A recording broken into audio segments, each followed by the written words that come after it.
One of the biggest left-handed free agents is off the market. That's right, Andrew Chafin is gone, and he's going to the Diamondbacks.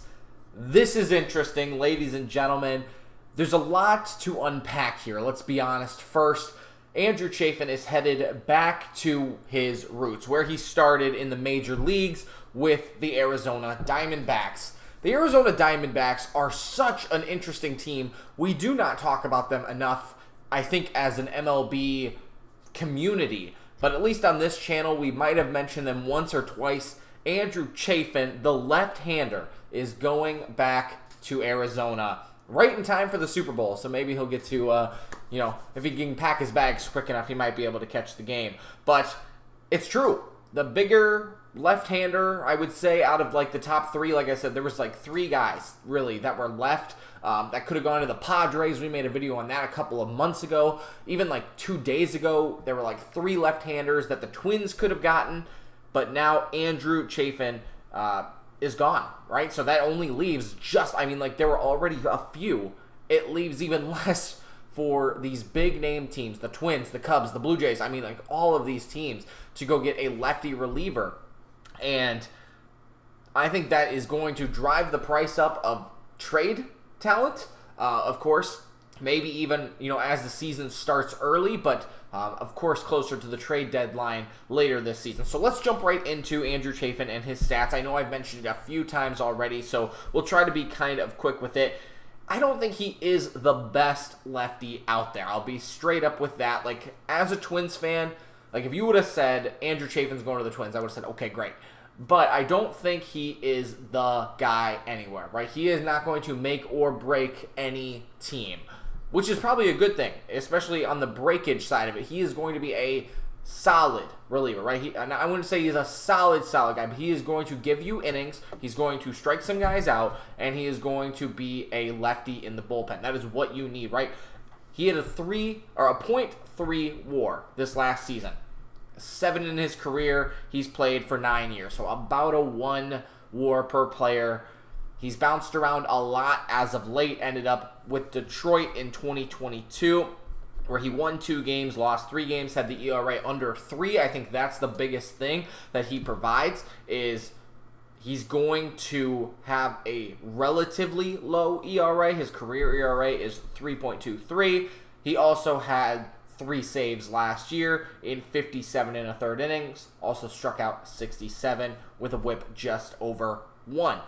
Really, that's pretty good, right? And even if you look at his 2023 projections, when he's 33 years old, the dude is still about the same, right?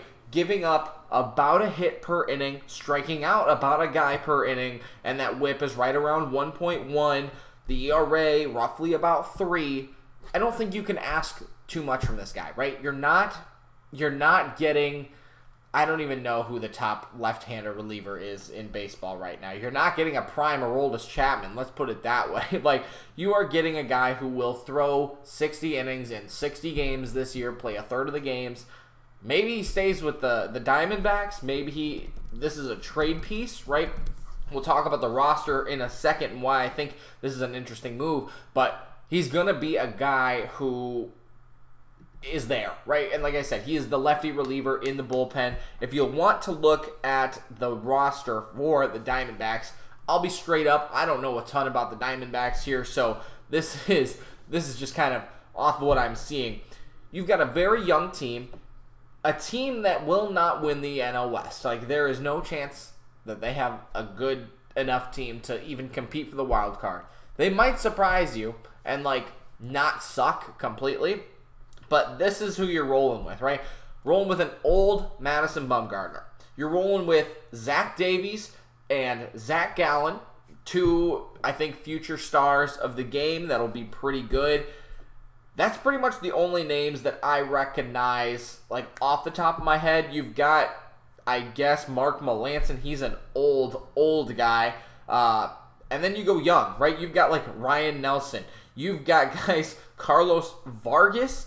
These guys are born younger than I am. Holy cow. Even Dre Jameson and Tyler Holton, Tommy Henry, those are some lefties right there that you're going to need to lean on. but now you have a veteran presence, right?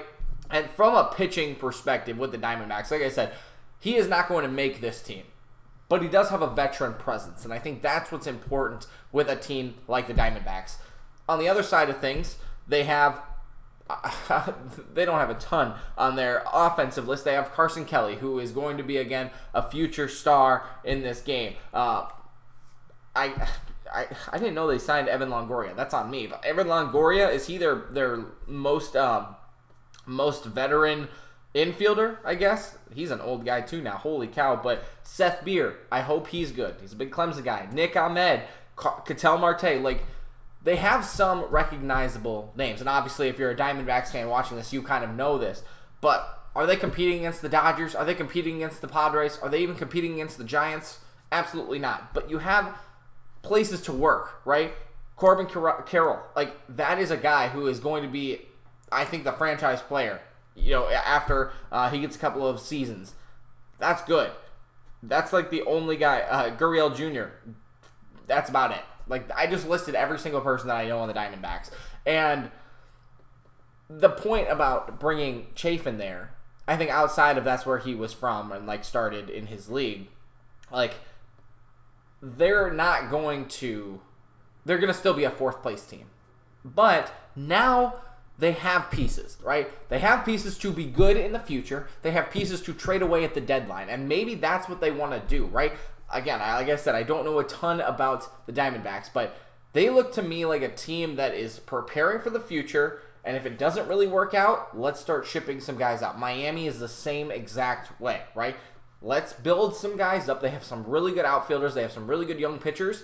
Let's get rid of them because now we have a ton of talent. Like, that's why they got rid of Pablo Lopez, right?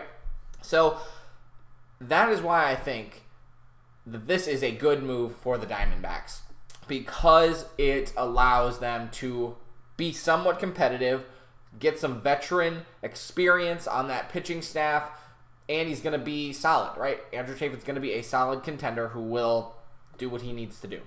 The thing is, like I was saying at the beginning of this video, the Cubs, the Twins, the Blue Jays, I mean, you name it, the Padres, every single team wanted a left-handed reliever.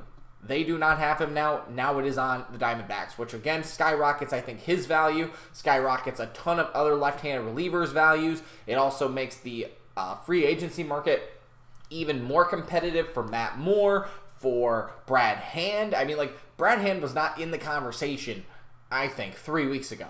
But now, since the clock is ticking, time is running down, baseball starts in, like, what day is it?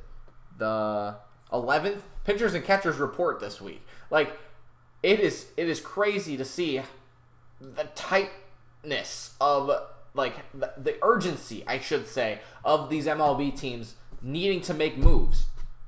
Diamondbacks coming out of nowhere, it really hurts the Cubs and the Twins, the Padres, all these teams that needed more guys to fully solidify their bullpen or their rotation in some aspects. So, really, really interesting. I hope it works out for the Diamondbacks. Low-key, somewhat of a Diamondbacks fan, like on the DL, but like I think it's really interesting, and I think a lot of it might play into that he was raised there first round.